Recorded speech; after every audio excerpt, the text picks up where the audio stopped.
Welcome everybody back to the South End Zone. I am Chad, and you see Tyler right there. Don't forget to like, to share, to subscribe, and keep leaving those hateful comments because we feed off of it. It's like our elixir of life. No, no, no, We love the hate. no. But you know what we love more than the hate? The Boise State Broncos and Ashton Janty. They gave us a little bit of a scare there. They kind of toyed with their food for a little bit with San Jose State, but then they pulled away late, like a champion should.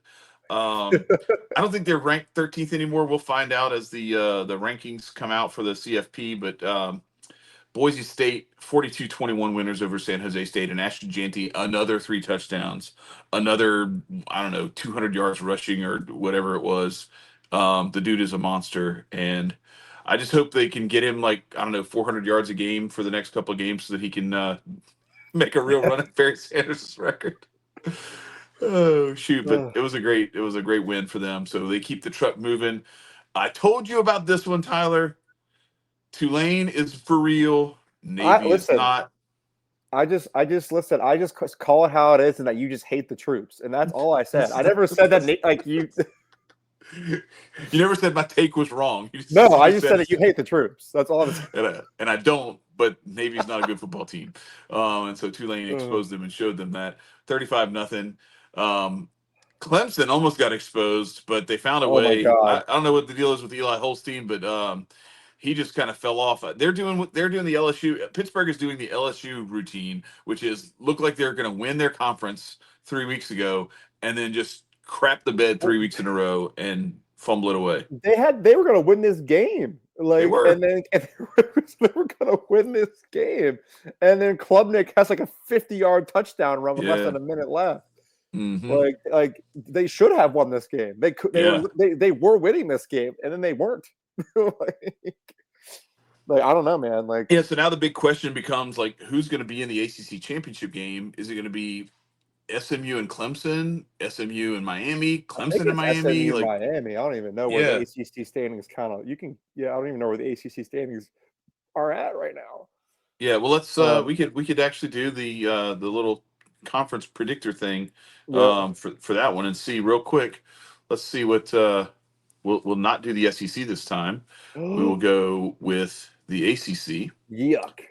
And yeah, it's disgusting, but it is what it is. This is what we get. Right now, SMU is leading ahead with Clemson up at the top here. Like SMU Miami, undefeated in conference, and somehow Clemson. I don't know. Yeah, SMU. Wait, so is Miami really okay? Wait, let's see if we chalk it out. It's SMU Miami. Straight chalk is SMU Miami. Okay.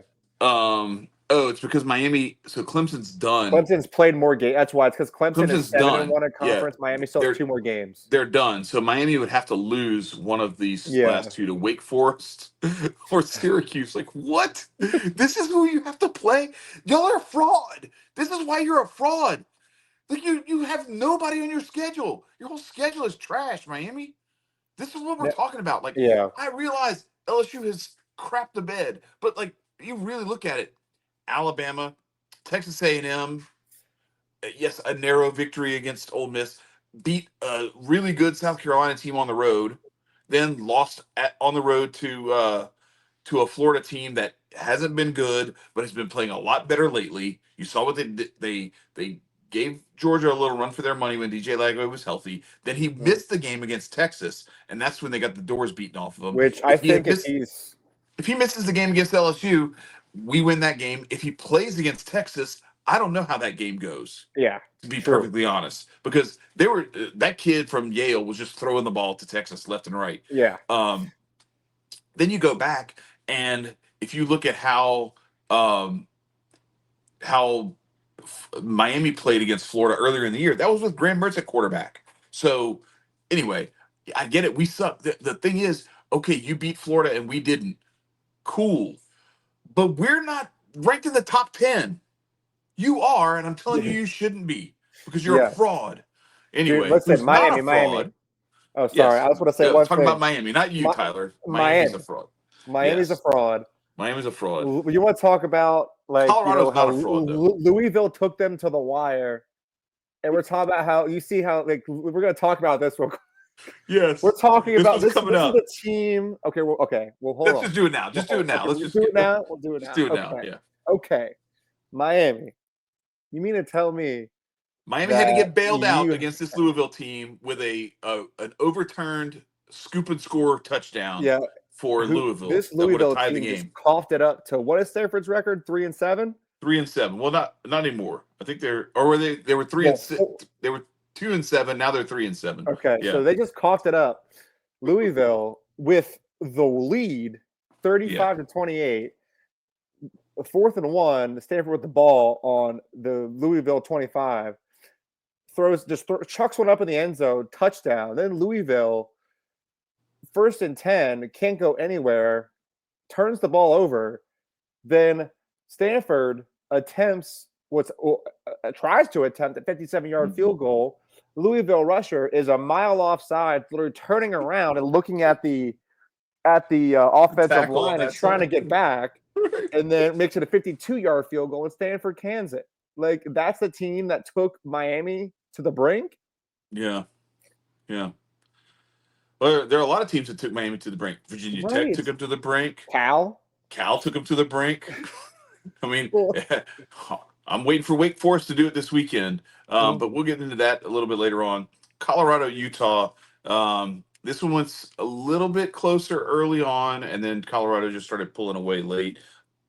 And look, excuse me, all due respect to Travis Hunter, great player, love the kid, but like, I really don't want to see them turn this Heisman Trophy thing into just like a hype train, right. because they threw a ball over his head. He's 10 yards behind the play. The DB knocks it away from the receiver. The receiver bats it backwards, and it lands right in Travis Hunter's lap. And they're glazing him for like ball skills and being in the right place. And like, no, bro, you got lucky. And I know it pads your stats. That's another interception to put on your stats. It is what it is, whatever. But like, I'm getting some Bo Nix vibes from this Travis Hunter Heisman campaign, where That's a it's like, great way to put it. he's good. No disrespect to him. He's Yeah. really good. But like, what Ashton Janty is up against week in, week out, teams loading the box, 9 guys all trying to stop him, and he's still putting up 203 touchdowns damn near every week, is more impressive to me. It is. I'm very impressed by what Travis Hunter does, but I'm more impressed by what Ashton Janty is doing, and Cannoli agrees. So we Dude, can he's move almost on. he's gonna win the Heisman for the spectacle that is what he's doing, which Right. nobody, like, he is a one of one in the sense that he's playing every snap, but it's Playing both sides, right. corner and we wide are not receiver. taking away Right. anything of what he is doing. Like, it's just that, like, it's not like he has like an insane amount of receiving yards this year, or like an insane like he's not leading. He's not leading in anything. From what I understand, he's not leading in any statistical category whatsoever. He just snaps. That's what AG said. He said and snaps. calories burned. Snaps and calories burned. Step counter up off the charts. His Fitbit is going crazy. So, no disrespect, but like, Genty is leading in every possible category a running back could possibly be leading in. Right. That's our only thing we're saying. Yep, that's it. So, I got futures on both that'll pay out nice. I just like think that Genty deserves it more. Keeping it in the Big 12, Kansas State just can't stop losing. They lose to Arizona State this time, and Arizona State is actually like starting to position themselves. Look at that. The dogs are just out in full effect. Shut up, Cannoli. Anyway, but yeah, so Arizona State gets it done, beating Kansas State 24-14, and Kansas State, who was once one of my like darlings to make a run, at and in the playoff, has now coughed up 3 in a row or 2 out of 3, and it's just ugly at this point. And so I'm off that bandwagon. So now it's time to get into the real stuff. Well, wait, one more. So this is kind of disappointing because this is one of Boise State's big wins this year. They had given Washington State their only loss on the season. Now New Mexico, who's like 4-6 now, gives them their second loss, 38-35. Granted, it was in I don't where's that one? Is it in Albuquerque? Where's New Mexico? I don't remember where they play. But I'm anyway, not going to pretend to know. it's in New Mexico. Okay, that is We'll just true. keep it to the state. Yes, it was on the road. Washington State went on the road, and but still, you got to win this game. Like New Mexico's not a good team, and I thought Washington State should have been better than that. They are not.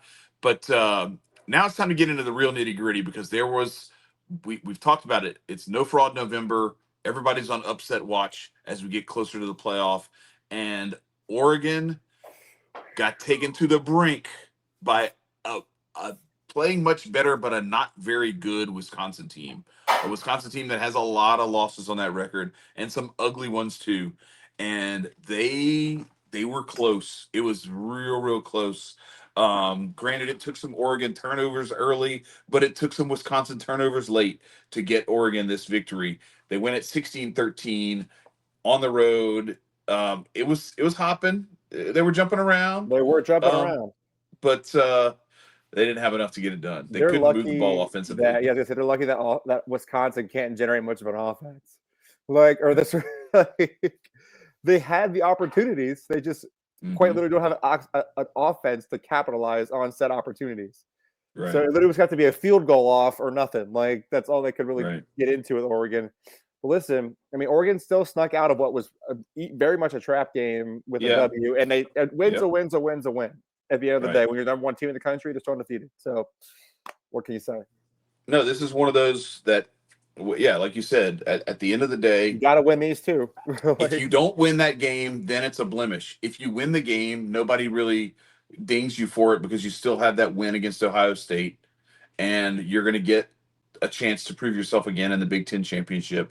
So this is one of those you've got to get it done no matter how, and they did. But this is just to remind everybody that as we get into these games, these things that we're like, no, there's no way that's going to happen. Texas almost lost to Arkansas. The dogs were barking. Wisconsin almost took down Oregon. That's right, Cannoli.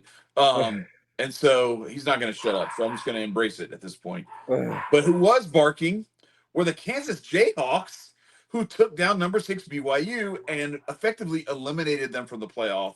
The only way they're going to get in is if they win the Big 12 and get the automatic bid, because right now the way it's looking is it's going to be Colorado and maybe BYU, maybe Arizona State. There's some different teams that have a shot at getting into the Big 12 championship game.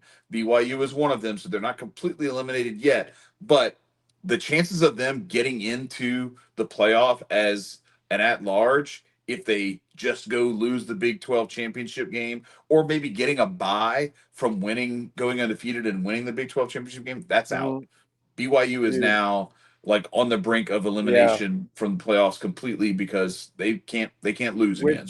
Which you and I feel like beginning of last season, you and I were like fairly high on Jalen Daniels, Mm-hmm. quarterback of Kansas, Mm-hmm. and then I think he got hurt. He was done for the season, if I remember correctly. Yeah, he got Right? hurt. He got last year and this year. He got hurt. Yeah. So now that he's really like I mean, he's showing us why we should be talking about him, obviously.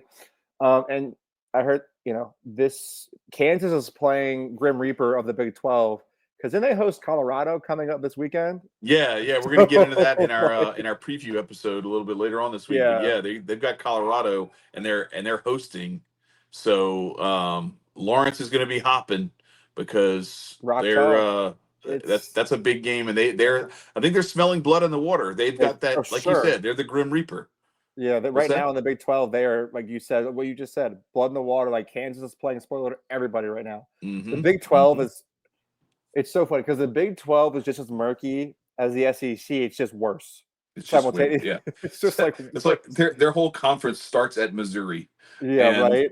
and then it's And like bro, so like they don't where did have the Oklahoma top State half. go? Did Oklahoma State just like stop existing this year? Like I No, thought it's they just like it's Mike Gundy era. I So thought like they they're could they're have going like to ran away with this. Like, they have Ollie no Gordon, and we haven't even talked about him one time this no year. Like, he has fallen off. geez, He, talk he should about have like he should the have gone fall off of pro. all fall offs.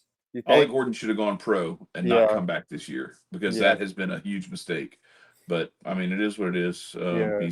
He's stuck where he is now. So, but anyway, but that's a wrap on the recap of the non-SEC slate. So it's time to get into these playoff rankings as they start to come out because now this stuff is starting to really come into focus. and you can see the teams that are kind of guaranteed a spot regardless, because as we get down to this last couple of weeks, the margin for error, if you still have some margin for error, the time for that error is shrinking. So now, if you can afford to cough one up and it's the final week of the season, well, you can afford to cough that one up. So Mm-hmm. this is where maybe Jeremiah was right, that maybe this part of the regular season isn't as important for some teams, but it's vitally important for 99% of the teams that are still in contention at all.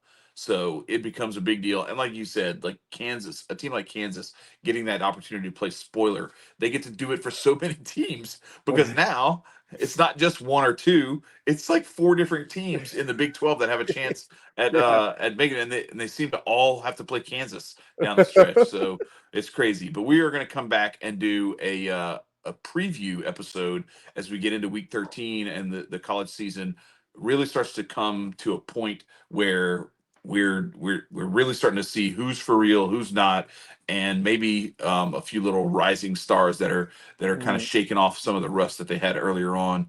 And we appreciate everybody coming through. Don't forget to like, to share, to subscribe, and keep bringing the hateful comments, because there's nothing more invigorating for us than the hatred of people who don't know anything about football telling us that we don't know anything about football. We love it. Appreciate y'all. I'm Chad. He's Tyler. South End Zone. We'll be back later this week. Peace, y'all.